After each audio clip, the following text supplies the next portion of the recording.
fazer esse desafio mental.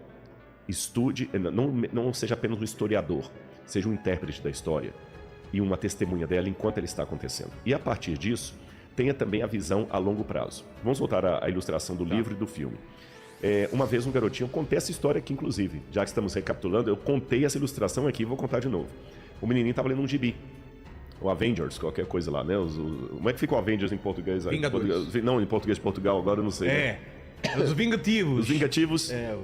Então ele estava vendo ali o gibi e estava vendo que o herói sempre apanhava, sabe? O herói apanhava, ele via que o Loki batia lá no Thor e aquela coisa toda, e ele estava vendo cada vez... Ele falou, peraí, tem alguma coisa que está errada. Ele colocou o dedinho ali onde ele estava lendo, como marca-página, e foi para a última página. E na última página, você gosta de gibi, você sabe disso. O herói vence. O herói vence. Agora que ele sabia que o herói vencia, ele voltou a leitura para onde ele estava. E toda vez que o bandido tinha uma vitória, ele falava, você não sabe de nada, inocente. Aí o bandido dava uma gargalhada, falava, pegou nada, se você soubesse o que eu sei. Então, a Bíblia, ela me dá essa dimensão supra-histórica, que eu sei por que esse conflito começou e onde ele vai acabar. E quando eu falo esse conflito que está acontecendo agora no Oriente Médio, na Ucrânia, no Rio de Janeiro, não começou agora. Ele é reflexo de uma guerra cósmica entre o bem e o mal, que começou lá atrás, no início da humanidade, e ela vai terminar não necessariamente com o armistício de ambas as partes, mas com a intervenção divina na história da humanidade, como aliás muitos teólogos que você já trouxe aqui deram depoimento a esse respeito. Então, é uma agonia, é uma tristeza, mas a gente pode ter fé e acreditar que no final as coisas... É como uma criança, se o Noah está viajando com você de carro pelo Nordeste, você olha, vamos viajar com o papai, mas assim, vai estar muito calor, você vai sentir muito calor, a gente não vai ter todo lugar parado para isso e tudo mais e tal. Aí ele vai sentir todo o desconforto da viagem. Mas tem uma praiona no Mas ele sabe que tem. A gente vai chegar lá, vai ter a praia, a gente vai colocar a boia lá.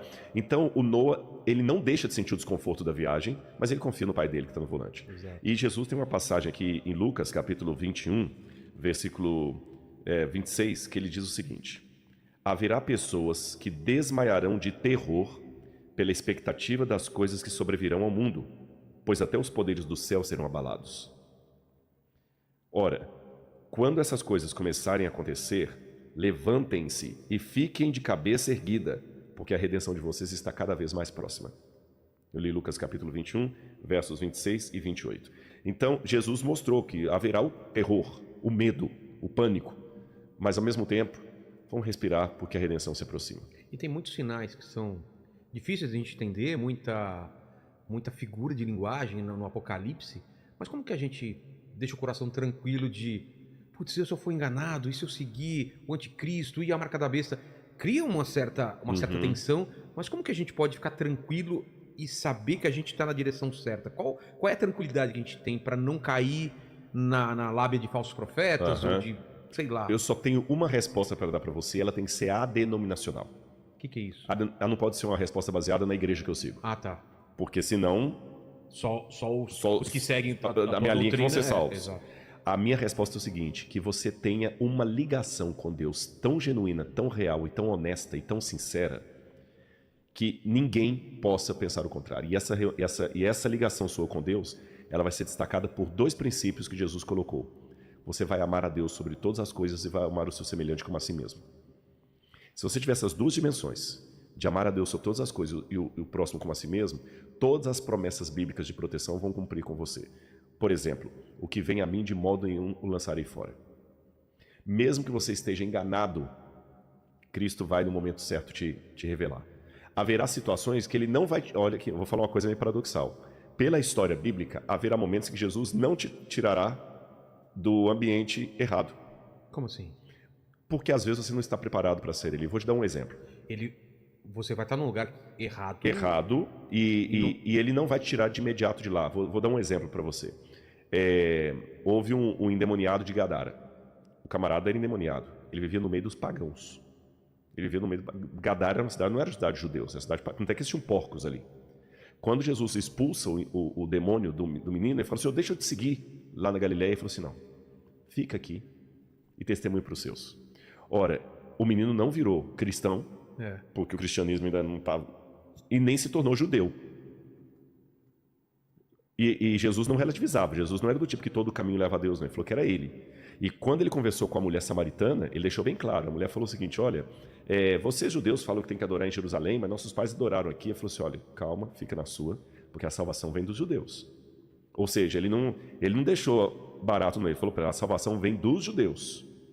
Então, ou seja, o caminho correto que traria o Messias ao mundo não eram os budistas, não eram os shintoístas, não eram os taoístas, não eram as religiões de Roma nem da Grécia.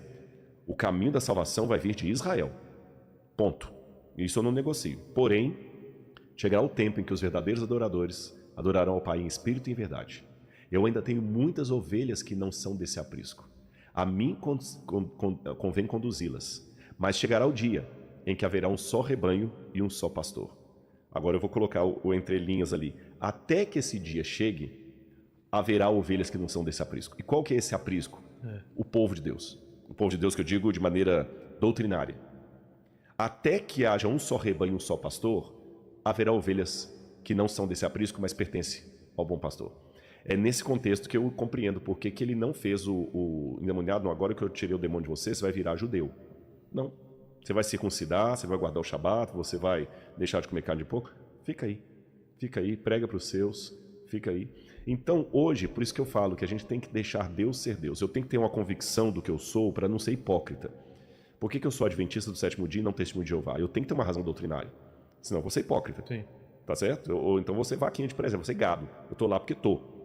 Por que eu não sou da Assembleia de Deus, eu sou presbiteriano? Por que eu sou espírita e não católico? A pessoa tem que saber. A convicção. E dentro dessa convicção eu tenho que entender que o povo de Deus é maior do que a igreja que eu frequento. Porque é feito de pessoas sinceras de todos os lugares e até fora das igrejas. Porque, não estou fazendo aqui jogando confete, mas tanto o Pirula aquele dia como o Sérgio, eu vi uma coisa tão bonita, uma espiritualidade tão bonita neles. Isso que eu queria que as pessoas entendessem. Como é que eu vou agora falar não? Eles sabem, eu deixo Deus julgar, não sou eu. Exato, que a gente não, Exatamente. Não tem como saber. Eu não estou negociando, você percebeu que eu não estou negociando aquilo que eu acredito. Se você me colocar aqui junto com o Saião, que é meu amigo, e falar assim, Rodrigo, qual dia você acha que tem que guardar? É o Shabat ou o domingo? É o Shabat. Não tem conversa. Eu não bebo. Exato. E pronto, final. Não negocia. Não negocio. Mas não te dá o direito de julgar a pessoa se ela vai para o céu, se ela vai para o inferno. Exatamente. O meu dever é testemunhar o melhor que eu puder do Deus que eu apresento, de modo que você sinta paz ao falar comigo e não angústia. Certo. A não ser angústia porque eu estou te ensinando a crescer e crescer dói. Fora nesse detalhe, você entendeu? Agora, esse deve ser o dever de todas as pessoas. Então, eu acho que se todos nós estivermos firmes, amar a Deus sobre todas as coisas, e ao próximo como a mim mesmo, isso vale para todos, até para o ateu. Mas eu não amo Deus, como é que eu vou amar um Deus que eu não acredito em Deus? Tudo bem, mas se você ama um princípio do bem, então pega o bem. Porque o bem é um dos atributos de Deus, o amor é um dos atributos de Deus. Coloca isso ali no pedestal. Ame o amor, então. Ame o amor, tá certo? E se ele nunca mudar? Isso não compete a mim. Quem convence as pessoas é o Espírito Santo. O problema é que, principalmente nós teólogos, eu vou admitir, as duas grandes tentações para um teólogo, sabe quais são? Não é sexo, não é dinheiro. As duas maiores tentações para um teólogo são, letra A, achar que ele é doutor em Deus, e letra B, começar a usar a Bíblia profissionalmente. Como assim? Como que é usar a Bíblia profissionalmente? É quando você liga no automático e já não sente mais o amor do que você está fazendo.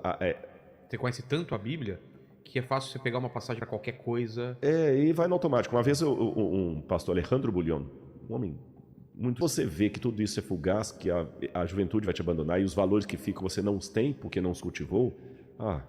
É a parábola da cigarra e da formiga, sabe? Você não armazena no verão, vai passar fome no inverno.